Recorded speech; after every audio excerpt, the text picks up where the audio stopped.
Salam dan bahagia Bapak dan Ibu guru hebat. Assalamualaikum warahmatullahi wabarakatuh. Izinkan saya, Wahyu Agus Haryadi SSI MSI, CGP Angkatan 8, Unit Kerja SMK Negeri 1 Warungasem, ingin menjabarkan tentang tugas demonstrasi kontekstual pada modul 1.2. Dalam tugas ini, saya akan menjabarkan kegiatan-kegiatan apa saja yang bertujuan mewujudkan nilai dan peranan sebagai guru penggerak.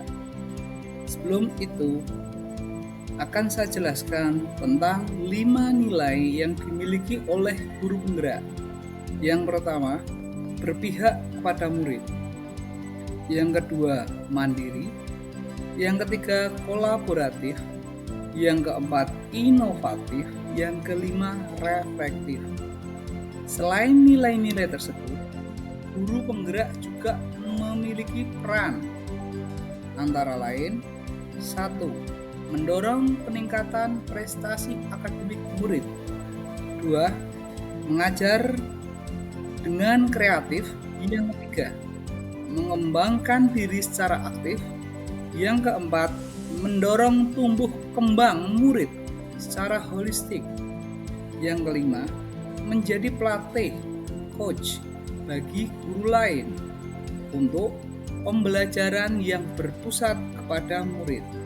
Yang terakhir, menjadi teladan dan agen transformasi bagi ekosistem pendidikan. Proses pembelajaran yang menyenangkan dan berpihak kepada murid. Segala keputusan yang diambil oleh seorang guru harus didasarkan oleh semangat untuk memberdayakan dirinya sendiri serta memanfaatkan aset atau kekuatan yang ada untuk menyediakan suasana belajar dan proses pembelajaran yang positif serta berkualitas bagi muridnya. Hal tersebut juga harus didasari dengan peran guru sebagai pemimpin pembelajaran yang menjalankan filosofi Among dari Ki Hajar Dewantara. Tahapan pembelajaran yang telah kita laksanakan. Yang pertama adalah asesmen diagnostik. Sebelum pembelajaran dimulai, pada materi baru kita melaksanakan asesmen diagnostik dengan tahapan-tahapan sebagai berikut. Kita membuat rubrik asesmen diagnostik untuk mengkriteriakan siswa. Mana siswa yang mahir, setengah mahir, biasa, dan kurang dalam mata pelajaran tersebut. Hasil dari asesmen diagnostik akan menjadi tumpuan atau dasar dalam pembelajaran berdiferensiasi, yang dimana kelompok hasil asesmen diagnostik akan menjalani tahapan-tahapan pembelajaran yang berbeda, baik proses pembelajaran, metode pembelajaran, maupun tahapan pembelajaran. Setelah pembelajaran diferensiasi, maka kita akan melaksanakan asesmen formatif sebagai tolak ukur bahwasannya ketercapaian pembelajaran itu bagaimana untuk siswa. Setelah asesmen formatif, maka akan dilaksanakan juga asesmen sumatif. Di asesmen formatif dan sumatif, siswa diberi kebebasan untuk merefleksikan hasil dari pembelajaran tersebut, baik dalam bentuk portofolio, proyek, maupun kognitif tertulis. Selain pembelajaran yang menyenangkan tersebut, kita juga melaksanakan penanaman budi pekerti terhadap siswa. Pada proses pembelajaran yang berdiferensiasi, saya melakukan asesmen diagnostik terlebih dahulu, di mana saya memaparkan seperti pada gambar. Saya melakukan pada topik atau materi akuatik asesmen diagnostik. Terlebih dahulu saya membuat rubrik asesmen diagnostik. Melalui wawancara, saya menanyakan tentang kemahiran dan kesiapan siswa. Setelah itu, saya juga melaksanakan asesmen melalui praktek awal, sehingga akan muncul hasil dari asesmen diagnostik seperti pada gambar, yang akan menjadi dasar kita melaksanakan pembelajaran berdiferensiasi. Selain pembelajaran materi akuatik, saya juga mencontohkan pembelajaran berdiferensiasi pada materi bola tangan. Sebelum saya melaksanakan pembelajaran berdiferensiasi, kami membuat modul terlebih dahulu untuk proses pembelajaran yang berdiferensiasi. Seperti contoh gambar sebagai berikut. Dalam proses pembelajaran berdiferensiasi, ada perbedaan pada proses pembelajaran. Ada siswa yang suka dan lebih baik dalam praktek, ada juga yang lebih tertarik pada penggunaan IT. Oleh karena itu, dalam pembelajaran ini saya bagi dua antara siswa yang tertarik dengan praktek atau motorik dan siswa yang berkelompok menggunakan IT. Hasilnya akan berbeda, untuk asesmennya juga berbeda.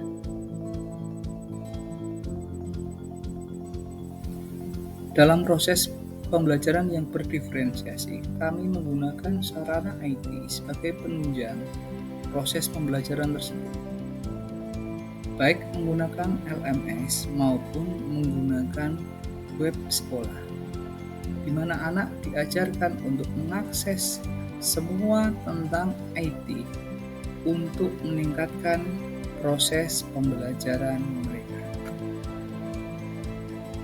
Selain proses, kita juga menggunakan asesmen formatif dan sumatif dengan berdiferensiasi, di mana anak-anak diberi kebebasan untuk memilih bagaimana asesmen itu mereka buat.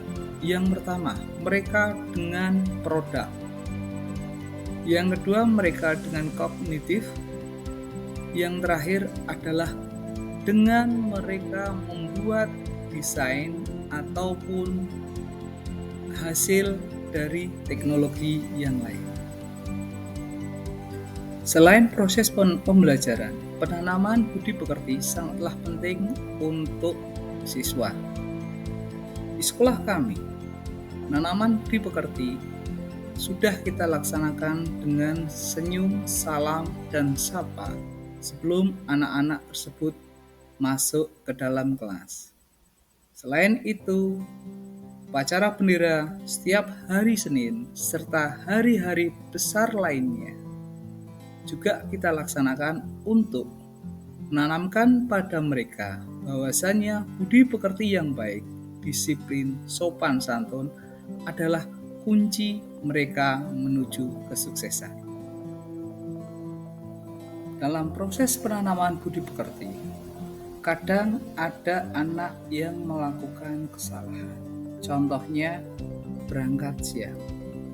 Pendekatan di sekolah kami menggunakan pendekatan manajerial pada pola kontrol untuk siswa, di mana jika ada anak yang melaksanakan atau melakukan kesalahan, maka kami melaksanakan yang pertama, komunikasi tanpa menyalahkan.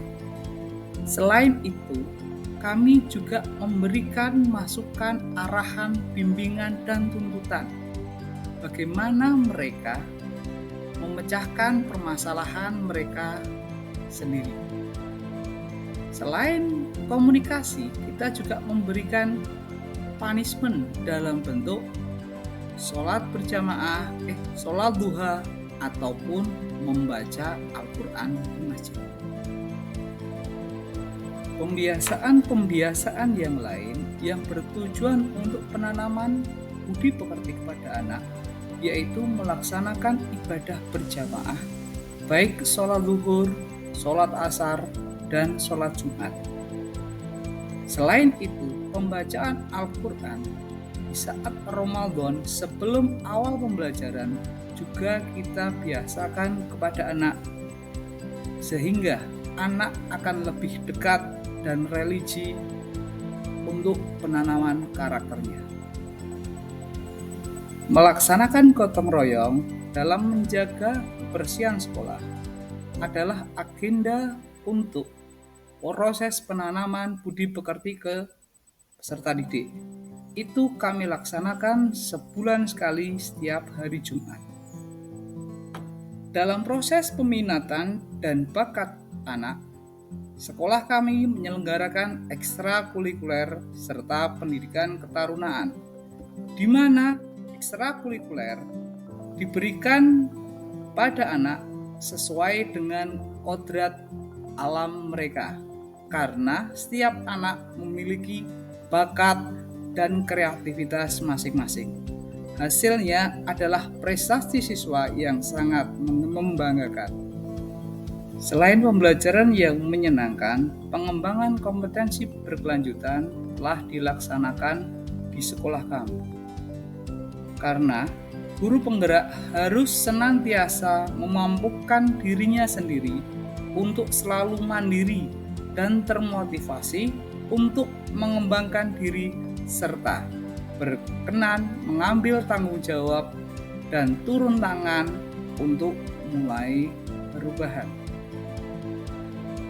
Dalam pengembangan kompetensi berkelanjutan, nilai dari guru penggerak adalah nilai mandiri, yang dimana peran dari guru penggerak yang dapat dijabarkan adalah mendorong peningkatan prestasi akademik murid, mengajar dengan kreatif, mengembangkan diri secara aktif, mendorong tumbuh kembang murid secara holistik, menjadi pelatih, coach, atau mentor bagi guru lain untuk pengembangan yang berpusat kepada peserta didik. Yang keenam, menjadi teladan dan agen transformasi bagi ekosistem pendidikan. Itulah nilai-nilai yang didapatkan dari pengembangan kompetensi berkelanjutan di sekolah kami. Dalam pengembangan kompetensi berkelanjutan, mohon izin untuk menampilkan hasil dari pelatihan PMM secara mandiri kami untuk bukti bahwasanya guru kami telah melaksanakan pengembangan diri secara mandiri. Selain hasil dari pengembangan kompetensi berkelanjutan lewat PMM, saya mohon izin untuk menampilkan beberapa sertifikat yang telah saya ikuti, yaitu menulis PTK dan menulis menerbitkan buku serta piagam dari KPK untuk anti korupsi. Selain pengembangan diri yang telah saya lakukan melalui daring, saya juga mengikuti pengembangan diri yang lain, seperti sebagai ketua seminar karya ilmiah di SMK Negeri 1 Warongasem. Kami menyeminarkan baik PTK, modul, diktat, maupun best practice. Selain itu, kami juga mengikuti pelatihan di tingkat provinsi dan menjadi sekretaris MGMP PJOK Kabupaten Batang dari tahun 2012. Selain mengembangkan diri, saya juga menggerakkan praktisi di bidang pendidikan. Kami MGMP PJOK Kabupaten Batang telah menyelenggarakan KOSN tingkat Kabupaten Batang, penyelenggaraan KOSN tingkat cabang dinas 13, penyelenggaraan Popda tingkat Kabupaten Batang, serta kegiatan-kegiatan yang lain. Pada nilai kolaborasi, MOU kerjasama dengan berbagai pihak, baik stakeholder maupun masyarakat, dan telah kami laksanakan. Nilai kolaborasi berarti bahwa seorang guru penggerak mampu dan senantiasa membangun daya saing, memperhatikan pentingnya ketergantungan yang positif terhadap seluruh pihak pemangku kepentingan yang berada di lingkungan sekolah maupun di luar sekolah dalam kaitannya mencapai tujuan pembelajaran. Kolaborasi yang telah kami laksanakan terikat dengan MOU kerjasama dengan berbagai pihak. Yang pertama, Kementerian tentang Bantuan Revolusi Industri 4.0. Saya juga sebagai Ketua Persiapan PTM Terbatas, Vaksin 1, 2, dan Booster untuk persiapan PTM, simulasi PTM Terbatas sampai sekarang. Yang ketiga, kita telah MOU dengan PT LG dan PT Daikin untuk jurusan PPTU. Selain kita melaksanakan kerjasama dengan berbagai pihak, kita juga melaksanakan dengan Kodim dan Polres Batang. Kita juga telah menyelenggarakan LKS tingkat Provinsi Jawa Tengah, serta melaksanakan MOU dengan PT Sritek Sukoharjo pada jurusan Tata Busana. Untuk nilai kreatif dan inovatif, kami telah melaksanakan bahwasannya nilai inovatif adalah seorang guru penggerak mampu dan senantiasa memunculkan gagasan segar dan tepat guna untuk pembelajaran. Salah satu contohnya adalah memodifikasi alat pembelajaran sederhana. Nilai kreatif dan inovatif di sekolah kami telah terbentuk di ekstrakurikuler Krea Nova, di mana Krea Nova telah membuat alat-alat sebagai berikut yang telah menjuarai lomba di tingkat kabupaten. Yang pertama, cuci tangan menggunakan sensor gerak. Yang kedua, pompa air manual, tidak menggunakan listrik, hanya menggunakan tangan. Sedangkan kreatif dan inovatif saya sebagai guru PJOK adalah memodifikasi sarana pembelajaran. Permasalahan yang kami hadapi adalah anak kekurangan media pembelajaran. Oleh karena itu, saya sebagai guru PJOK membuat alat pembelajaran dalam bentuk bola modifikasi untuk menggantikan peluru dalam pembelajaran tolak peluru. Di nilai refleksi, guru juga melaksanakan di semua lini pembelajaran. Refleksi senantiasa dimaknai pengalaman yang terjadi di sekeliling kita, baik yang terjadi pada diri sendiri maupun pada pihak lain secara positif, apresiatif, dan produktif. Dalam refleksi pembelajaran, saya membagi menjadi 4 tahapan. Yang pertama, refleksi materi pembelajaran. Yang kedua, refleksi manfaat dari materi yang telah dipelajari. Yang ketiga, refleksi rencana meningkatkan pembelajaran di masa yang akan datang. Yang keempat, merefleksikan terhadap metode pembelajaran yang telah saya laksanakan. Dalam pelaksanaan refleksi, saya menggunakan 4F. Yang pertama, fetch, peristiwa, feeling, perasaan, finding, pembelajaran, dan future. Setelah itu, kami bisa mempelajari hasil dari refleksi tersebut. Di sini saya menampilkan hasil dari refleksi pada materi pencak silat dalam proses pembelajaran. Terima kasih kami ucapkan karena telah menonton video ini. Salam dan bahagia untuk Bapak dan Ibu guru hebat.